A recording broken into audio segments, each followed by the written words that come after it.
You wanted the best. You've got the best podcast, the hottest podcast in the world. The Chris Voss Show, the preeminent podcast with guests so smart you may experience serious brain bleed. The CEOs, authors, thought leaders, visionaries, and motivators. Get ready. Strap yourself in. Keep your hands, arms, and legs inside the vehicle at all times, because you're about to go on a monster education roller coaster with your brain. Now, here's your host, Chris Voss. Hi, folks. It's Voss here from thechrisvossshow.com. There it is, folks. As soon as the Iron Lady sings it, you know it's official. The Chris Voss Show has launched once again for 15 years. 3 to 4 shows a weekday, 15 to 20 shows a week. I can't feel my legs. We bring you the smartest minds, the most brilliant people, although some people are here for the brain bleed. That should have its own OnlyFans channel, if I can make that joke. But we bring you the smartest minds, the CEOs, the billionaires, the U.S. ambassadors, the people who are the Pulitzer Prize winners, the astronauts, Congress members, governors, all these people who literally, they spent blood, sweat, and tears learning their trade, learning their craft, writing their books, a lifetime sometimes of hours and wages going into it. And they bring you to the Chris Voss Show, this condensed format, this beautiful super gel. I don't know, we're going to call it super gel today. Fuck it. This super gel, super gelatin. It's like a Jello, but it's super powered Jello. Can I say on the show without getting sued by Jello? And they bring it to you and they disperse it, and you leave embodied and overflowing with the Chris Voss Show glow, as we like to call it, the Chris Voss Show. You can also get that on the OnlyFans too. So we have an amazing author on the show, and you're joining this elite crowd of people who get to listen to him and others we have. And so in doing so, we ask for one trade-off only. Please refer the show to your family, friends, and relatives. Go to goodreads.com/Chris Voss, LinkedIn.com/Chris Voss. Subscribe to the big LinkedIn newsletter, the 130,000 group over there. Also go see youtube.com/Chris Voss, Chris Voss 1 on the TikTok, and Chris Voss, Facebook.com. He is the hottest new author to come out with his book called Be a Killer, Overcoming Your Everyday Goliaths by Ed Norwood. He joins us on the show, and he's going to be talking to us about all the things that went into it and how you too, me, can be a giant killer. Ed Norwood is the founder of ERN Enterprises and Champions Unleashed, and has been recognized as a unique and distinctive authority in transitional leadership and administrative laws that govern the healthcare delivery process. When he was 8 years old, 27 of his relatives were massacred by cult leader Jim Jones in the Jonestown Guyana Tragedy. The fame of his family's history shattered his life until he discovered the lessons revealed in his book, Be a Giant Killer, a searing expose of how our history can influence our legacy. He does hundreds of media interviews and lectures worldwide, focusing on leadership, development, branding, storytelling, and the lessons of the Jonestown Tragedy, and healthcare advocacy as well. Multifaceted with a creative ability to inspire his audience, he combines his business influence with expertise, with a passion for ministry to help people flow in their dreams and transform the next generation. Welcome to the show, Ed. How are you? Hey, Chris. I'm fine. I'm great. It's raining here in California. I know that you're not experiencing rain, but my eyes are tearing up because you're so hilarious. I didn't bring a handkerchief to just deal with the fact that I'm crying, laughing over here at times. So I'm going to try to get through this interview the best way I can. There you go. Well, a lot of people cry when they listen to the show. They're just like, why did he do that joke? So there you go. Give me your .com, sir, so people can find you on the interwebs. They could find me on Instagram. I'm on Instagram, champions_bites. They can find me on LinkedIn as well, Twitter and Facebook. And of course, my website is ednorwood.com. There you go, ednorwood.com. So give us a 30,000 overview of what's inside the book, please. You know, I wrote Be a Giant Killer because I believe that every giant we don't defeat grows into the next generation. And the things that are left unresolved from our past or childhood, the trauma, the shame, the fear, the crazy, the dysfunction, can be carried from adulthood and carried into our adulthood and passed to our children or the people that we lead. And so I use my personal story to illustrate how bad family history, the wrong leadership, and shame can be fatal to our dreams and relationship. And I just simply expose giants, things that are related to us, things that silence the little boy and little girl inside of us from speaking, things rooted not just in bad family history, but also patterns and habits that have been passed down, and passed down to the next generation. Yeah. And how to achieve your goals, how to achieve being a giant killer and not be, I suppose, fearless. Or how to be fearless, I suppose. Yes. And I kind of, for this, because I know that you were a former hostage negotiator. Wrong, Chris Voss. It's the other Chris Voss. I'm the guy with the big podcast. So I wrote down just a few things that deal with the ideal audience, right? When the vision of the book took place, people that have failed and need survival tactics, people that have big dreams in their future, but giants in their past or rearview mirror, people that need the inspiration on how to overcome broken relationships and a difficult past. And I love this one, people that need hostage negotiation skills to release the dream in them. And so I'm excited to hear from you on this. There you go. Well, I think he's got a book out on that. Mine's Beacons of Leadership. Pick that up wherever fine books are sold, folks. So tell us a little about your childhood. You've got an interesting story to tell. I mean, that not a lot of people have experienced. Yeah, I actually had an opportunity to write about something that was very personal to me. I tell people that what books have in common with me and you are words and stories, scary stories, love stories, history stories, stories of betrayal and deception or redemption. You described my first 10 marriages. Of failed marriages, how people overcame things with great things they went through in life and overcame great odds.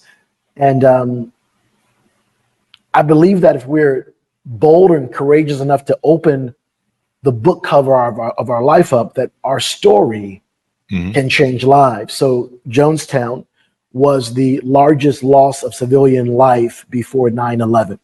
Yeah. Not over 900 people were killed. I was 8 years old when it took place. Were you there, or were you here in the States, or where were you?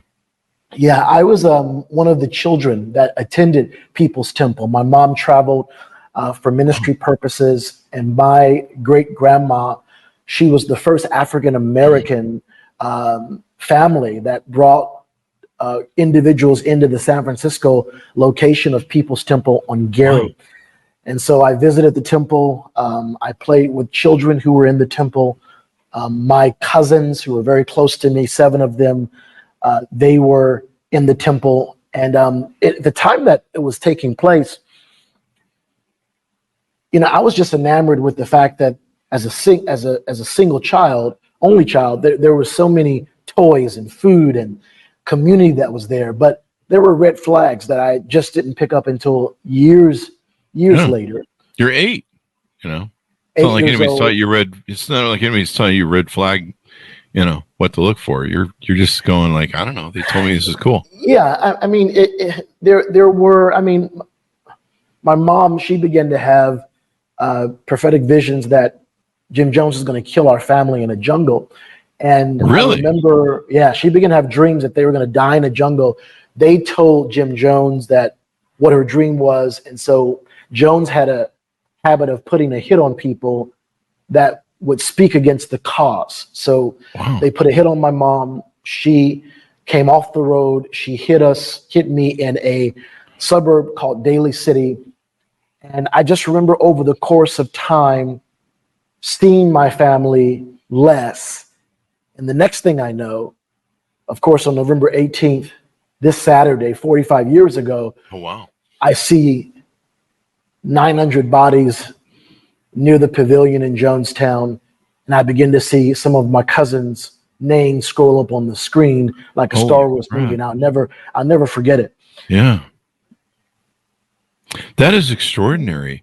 And so 27 members of your family were caught up in it. Was it mostly was it anyone from your immediate family? Did your mom go down there, or was it maybe she didn't go down there because of the hit thing? Mm-hmm. My mom was always against People's Temple. She was never a member. She did share with me that at one point they were trying to connect her to People's Temple, and Jones may have offered her to become a youth pastor at this organization, which I don't even call a church, to be honest with you. But she was never a member there. My family, my uncle came home one day and he found his house ransacked.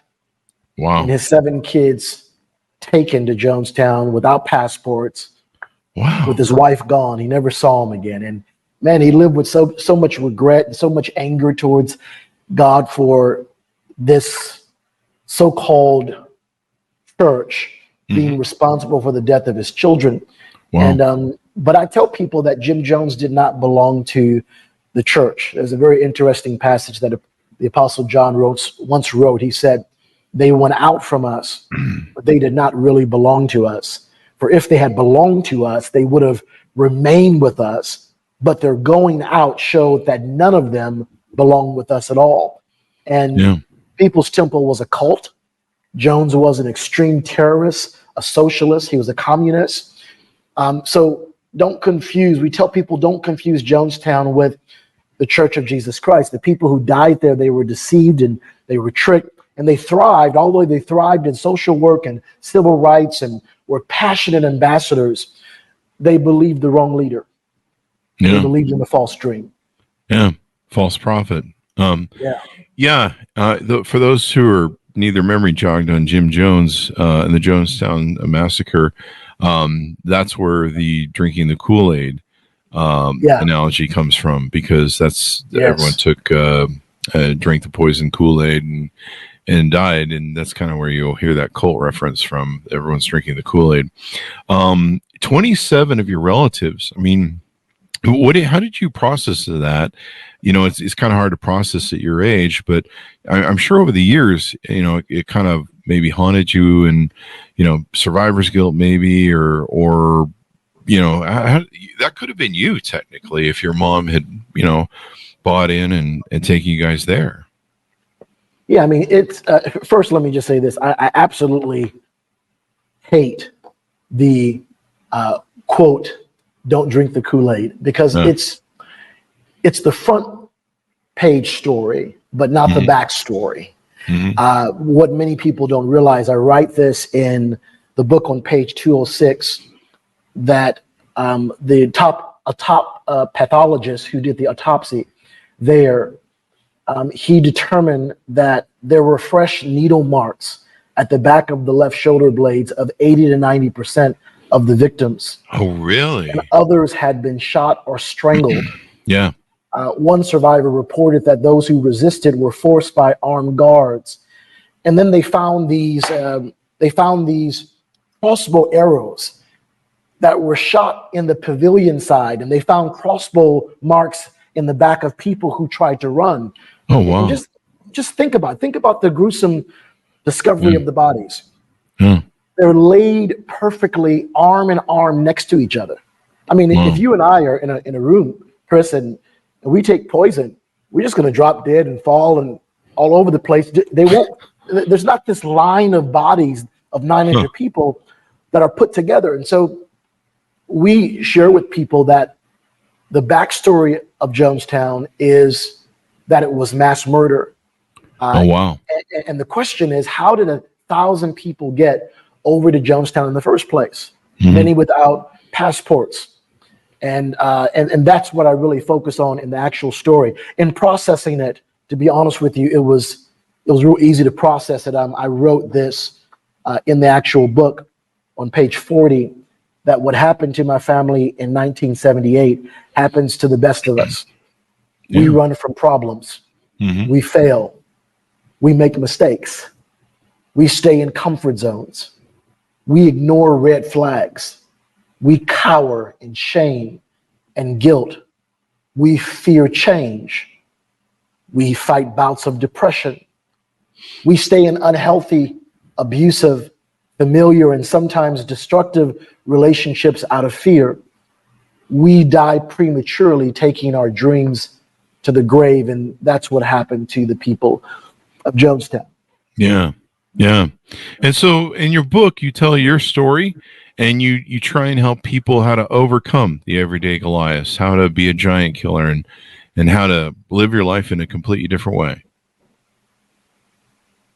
Yeah, I've had a chance to really, for years, I have lived in a bit of shame over what took place in Jonestown. Shame in how they died. Shame in who they followed. Mm-hmm. And how did you deal with that? How have you squared that? I had a chance to do an interview yesterday, and I started looking at some of the pictures of my cousins, and it was a very sobering moment because there were so many red flags that were present. Processing. How I process it was this, that in order for us to survive the tragic decisions that people have made in our lineage, to survive the bad family history or the patterns that keep growing to the next generation, we have to know our history. We have to have the courage to tell our story or what happened. And we're in a generation where a lot of people in previous generations that raised us, they don't always share their history like that. I went to the doctor recently, and they were asking those questions, Chris, in the questionnaire: who had blood pressure, who had heart disease, who had diabetes? I don't know. I couldn't even answer the questionnaire. And it started making me realize that they're asking that question for a reason, because there are things in our lineage that have the ability to affect us today because it's in our bloodline. Oh, yeah. And not just health conditions or diseases, but bad habits, things that hang on our family tree that we really pose as harmless, or we state are harmless, but really have an impact today on how we love, how we resolve conflict, how we forgive, how we remain in marriage, or how we come out of marriage. And so really how I processed everything was developing the courage to begin to tell my story. Because as men, we can feel we're bulletproof. We can feel as if we're insulated from the things that have taken place, and we will try to build a business over the pain or outdo the pain in the gym. But I've learned that the things that we bury in life, we subconsciously carry to other relationships. That's very true. Yeah, that's very true. So what are some of the other giant killers or giants that you see in people's lives? What are some giants that people need to look to kill?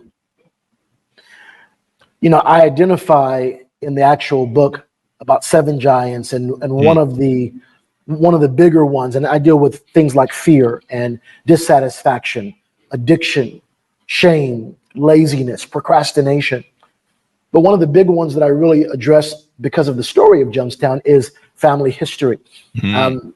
So I'm doing memorial services. I'm doing interviews for years. I'm in business. I've been blessed with a prosperous business, but I rarely would bring up what happened at Jonestown in those circles because of the shame connected to the story. And I go to this men's conference, Chris, and the facilitator at the conference, he challenges us as men to write our story and tell our story to our wives. And they say this because her story or your story is her story. She is living the things that you've untold in your life every single day. Mm-hmm. So they challenge us, write your entire story from beginning to the end and tell it to her. And then they asked us, write down at least 10 things that you wish you would have heard from people in life. And I'm looking at them, Chris, and 9 of the 10 things that I wrote were from my dad. Now, my dad was never around me, by the way. Never around me. The only recollection I have of him is him telling me he's going to come and buy me a coat in San Francisco when I'm about maybe 6 or 7. Mm-hmm. So I get ready. Back then, you might remember this. Some other listeners may not. They had bomber jackets with the hood, with the fur. I was excited about a bomber jacket. He picks me up. He takes me to the liquor store 2 blocks down the street, and he buys me a Coke. I thought. Oh, so it was a Coke instead of a Coke. I thought he said coat. He said Coke.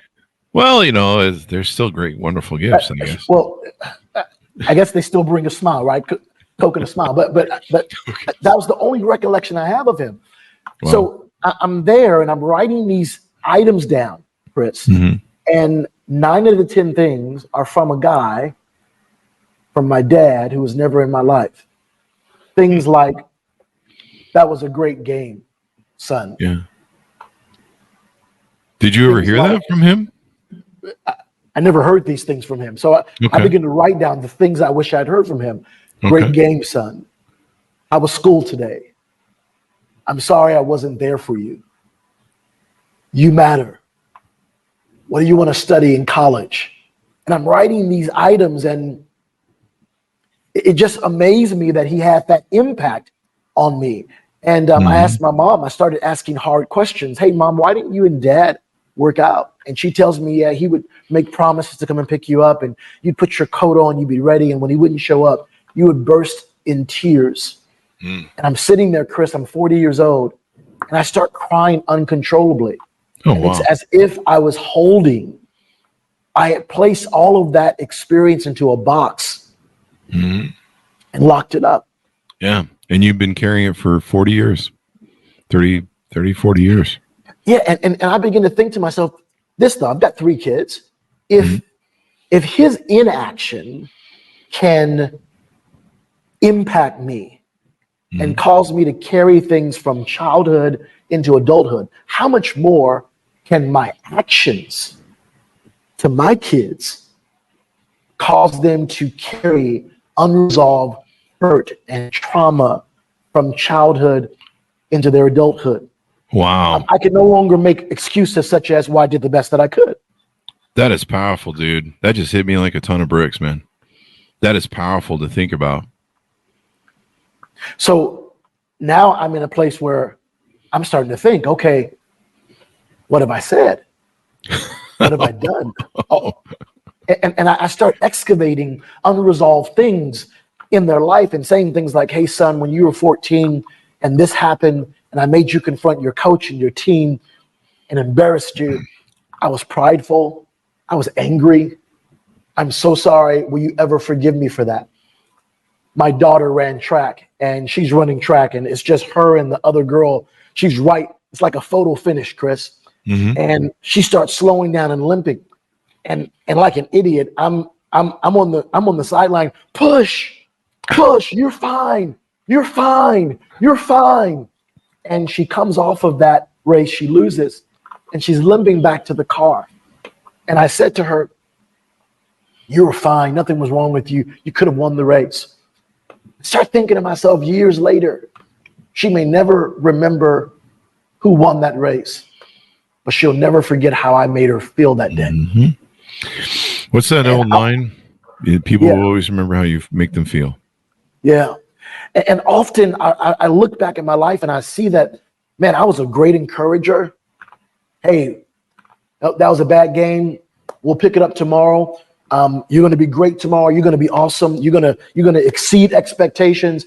I was a great encourager with my kids, but I was a poor comforter with him. And sometimes it's not so much recognizing their deeds. I kind of experienced some of the things you talked about with my father. We didn't always have a great relationship. And I remember the first time I heard him say it, I can remember it at the exact moment. I can see everything around it. Was the first time, and I was about 30. I think I was in my 30s or 28 to 32, somewhere in there. And he said to me that he was proud of me. It's the first time in my life that he'd ever said he was proud of me. And we'd never gotten along up until then, so he wasn't very proud of me, evidently. But that was something I needed to hear earlier and more often. And if you're a father listening to this, the journey that you went on is really important. To tell our kids, basically what you're trying to say to them is, I don't care how well you did in the race. I don't care if you weren't first. I value you. Absolutely. And you as a person. Like, I don't value you based upon, how good your grades are or whatever. Yeah. I value you. You are my son or my daughter. Yeah. And I think more people need to have that conversation. It gets lost somewhere in the minutia. So powerful. I was talking to a young man who I mentor. I coached him in basketball, and he was telling me recently that him and my son have struggled with the same thing over the course of years. And that is, me and his dad were so hard on them that they often felt they were never enough. Wow. They often felt that, and I'm sitting here hitting myself because I took my son to a basketball tournament at 17, and I remember in the tournament just being really hard on him. And afterwards, the college coach comes to him and says, "Hey, I see that your aggression level hasn't risen to your talent level." And after the practice or after the camp, I'm telling him, "See, I told you, you've got the talent, but you don't have the aggression, and you've got to do X, and you have to do this." And years later, maybe about 5 years ago, I find the video, Chris, of this camp. Oh, wow. And he is bawling. I mean, he is all over the place. And I'm talking to this young man that I mentor, sharing with him. I was so fixated at everything that he wasn't doing. I wasn't seeing what he was doing.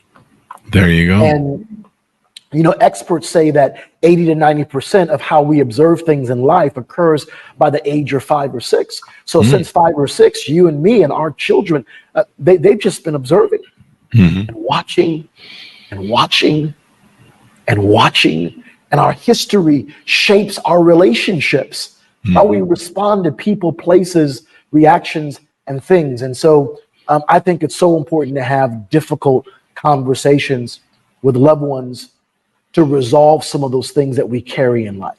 There you go. So you're not carrying it through life. The thing that you find, I found at 50, I look back on my life and childhood trauma and thought, yeah, I wish I would have maybe seen a psychiatrist sooner. There's people listening to the show right now that are like, he needs to see a psychiatrist. But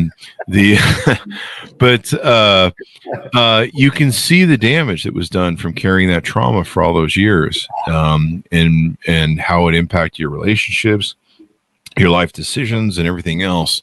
So yeah, the sooner we can clear all that up, but also, as a parent, as a leader, try and see those things, and communicating value to people more. I mean, if anything is one epiphany you've given me is all the people in my life, even my friends on Facebook and stuff, maybe I need to communicate to them that I value them more instead of just like, well, I'm glad we're friends. Telling people you value them maybe is a better language to use. Maybe. I don't know. And I think that it's powerful what you actually said, because in my generation and really in my culture as well, for Black people, don't go to therapy. We don't do that at all. Oh, really? And that's just a big thing on a cultural perspective. I'm a big proponent of therapy. Some people are in therapy for people that won't go to therapy. And so over the course of the years, I've learned some things with it. My dad has never told me happy birthday before. Wow. And, he called me couple of years ago. It was my birthday. He didn't even know it was my birthday. He says, hey, how are you doing? And I said, oh, well, it's my birthday, and then my family took me out for my birthday, and I just got home. He said, okay, we'll give me a call back. Doesn't say anything. He's quiet. As the years go by, now I'm getting irritated. I'm 50 something years old. I've got a beautiful wife, beautiful kids, great business. I'm extremely blessed, but I'm at a place where I need to hear him say happy birthday. So I'm noticing on Facebook, he sees the people who are saying happy birthday and posting on my page, and he says nothing. So I say, hey, Dad, can you tell me why you've never wished me happy birthday? Silence, Chris. Crickets. Nothing. So I say, hey, Dad, just want to follow up to that message above. I'm just wondering why you never said happy birthday to me. Crickets. I go see my therapist. My therapist gives me some words to say. So I come back to him and I say, hey, Dad, can you help me understand why you have a problem celebrating the day I was born? Silence. Crickets. Finally, after another attempt, he finally says, okay, well, let's set some time and talk about it. Let's set an appointment in 2 months. Huh. I set the appointment. I forgot about it. To his credit, he came back and said, do you still want to meet? But it was in that moment I thought to myself that you probably forgot about it because you're like, this guy's never coming through. So well, you probably warranted there. And maybe he pushed it ahead, hoping that I might forget. But I think over the course of time, it was hard for a while because earlier I asked him the same question with my mom. Hey, why didn't you and Mom work out? I could have used a father at this age and during this time in my life. And he tells me, Chris, I'm not even sure if I'm your father. I was floored. He had never said that to me in life.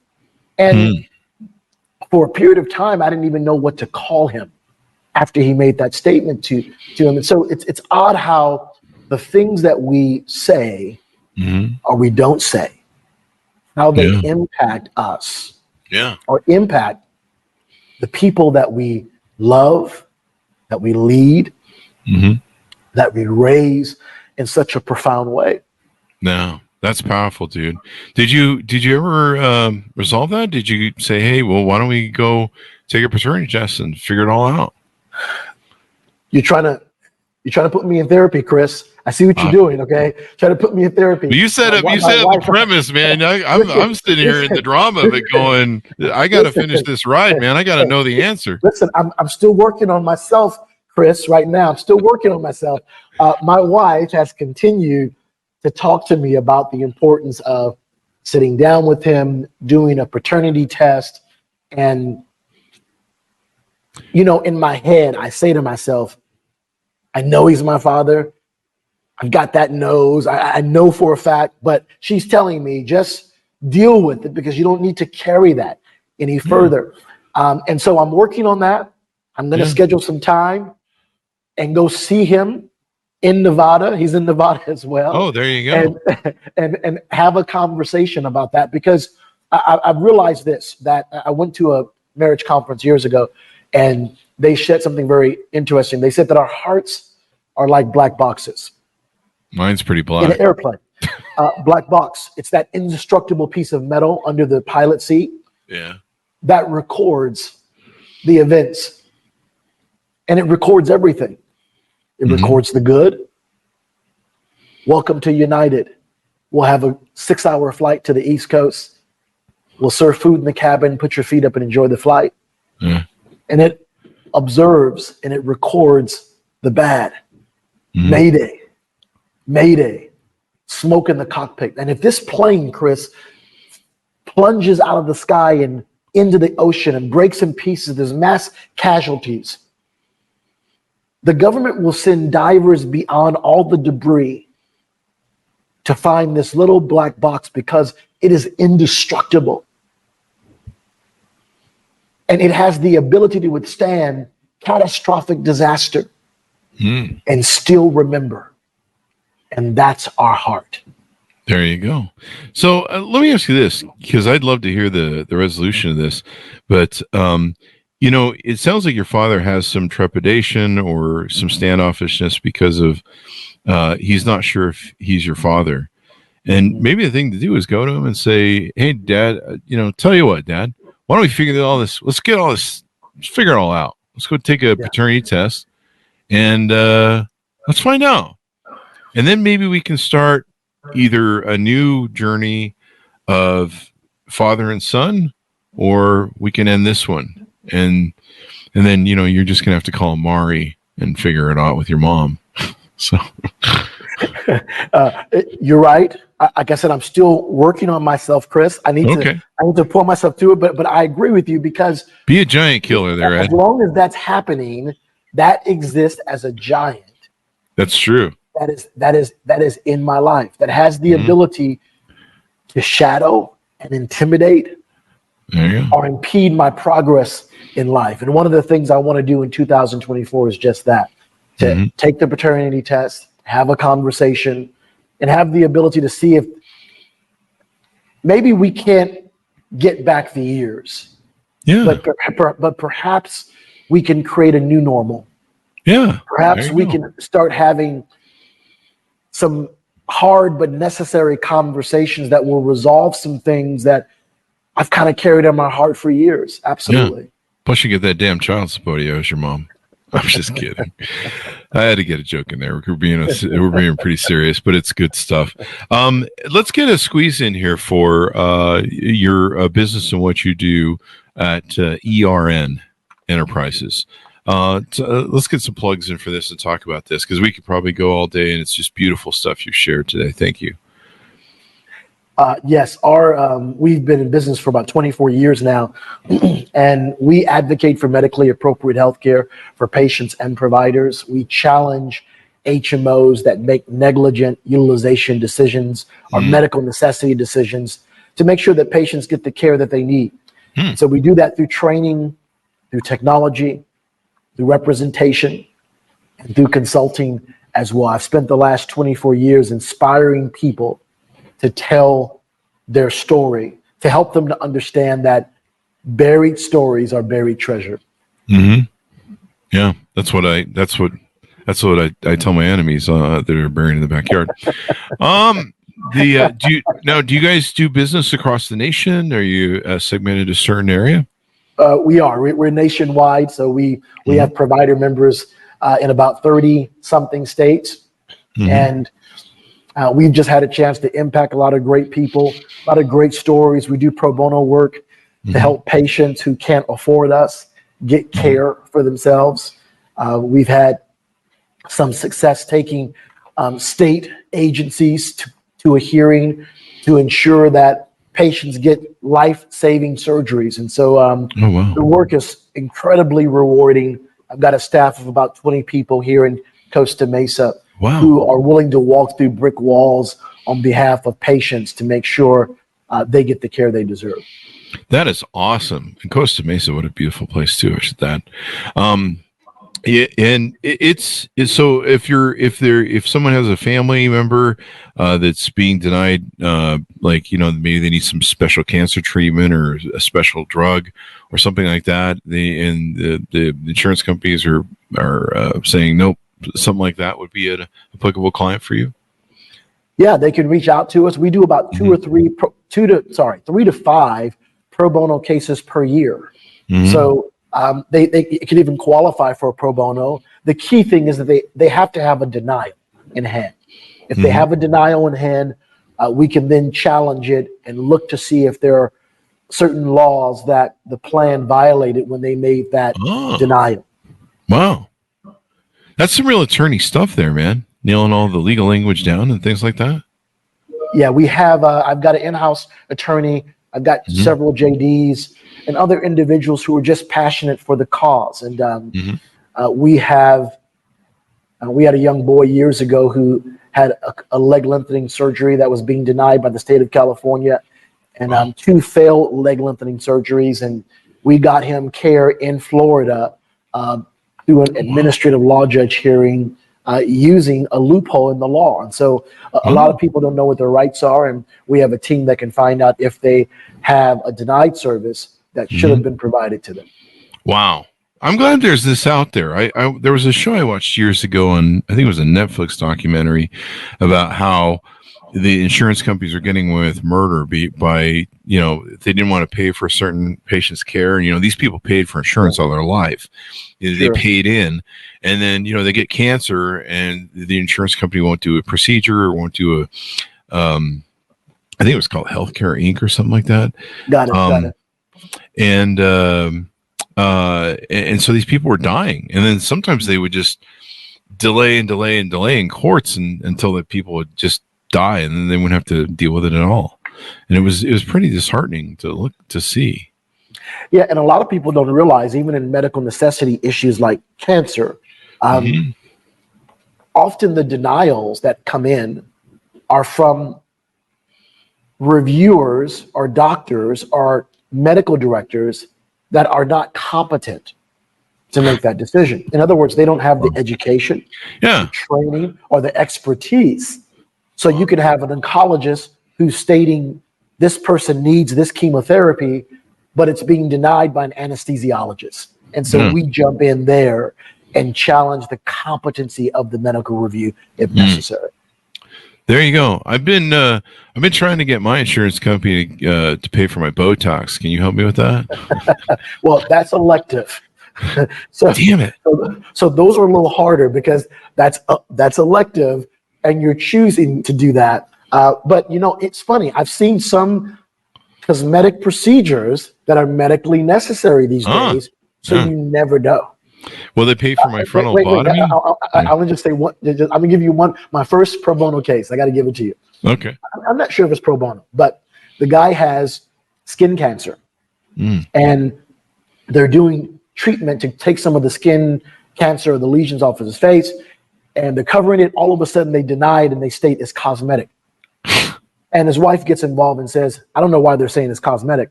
My husband is ugly. He was ugly when I married him. He's always been ugly.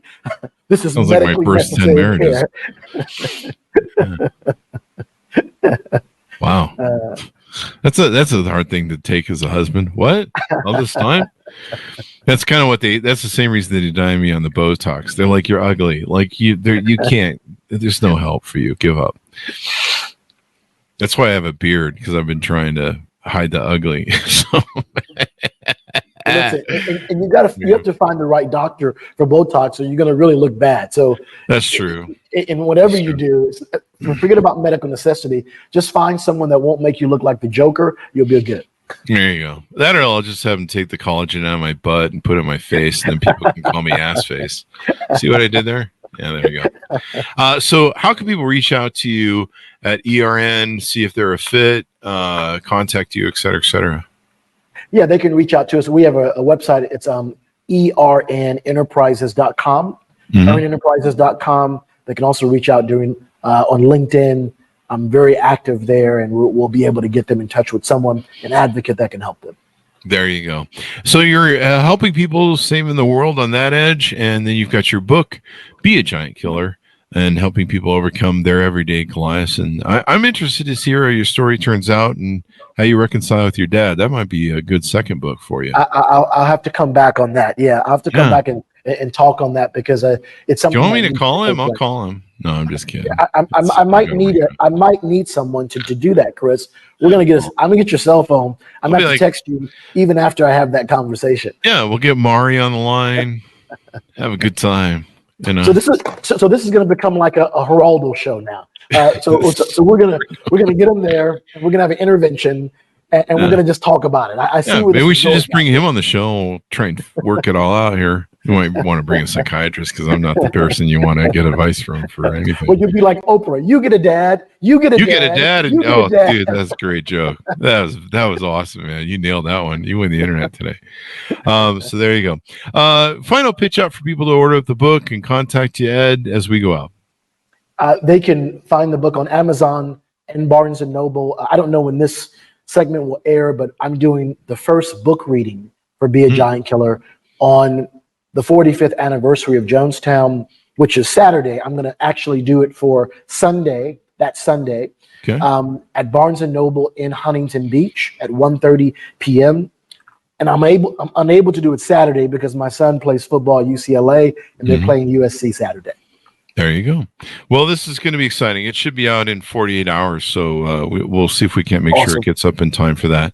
And then the book will be in the middle for you and all that good stuff.